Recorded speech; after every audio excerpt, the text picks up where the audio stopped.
飞行机制造商空中巴士宣布，全球6000架 A320系列的飞行机爱做软体修复，避免日头表面辐射的活动去影响到飞安。不过嘛，造成全球的航班乱起。今日咱国虎航有15架飞行机受到影响，会调整飞行机怎来运用。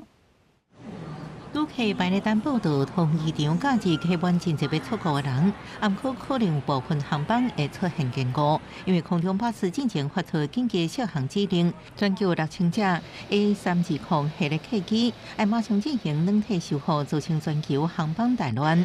日本、澳洲取消真侪航班，台湾也受影响。以台湾虎航为例，自到飞去台北的班机延误2点钟。前天收到通知这样子，所以延误多久？从2点多改到下午4点。那有说什么原因吗？目前没有。320好像早上8点有烧毁，然后我才知道。对，我是没有感觉有影响啊，不过我会担心飞机出事。民航局调查，咱国际航空有67架 A320、A321航机，其中1/3无受影响。国内是建业者华航有19架 A321neo 航班无受影响，当然有18架 A321 200型，包含1架私人托管航班正常，政府13架 A321neo 航班正常。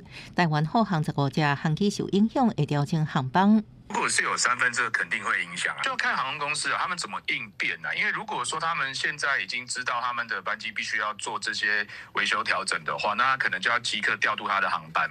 经技师表示，空拍大动作要求前10架航机更新软体真罕见，因为时间紧张，可能服务业者未好调度。民航局要求业者30早起8点适航指令生效进前完成检修，也提醒组员若拄到飞行机系统故障，要注意紧急应变的定数。记者综合报道。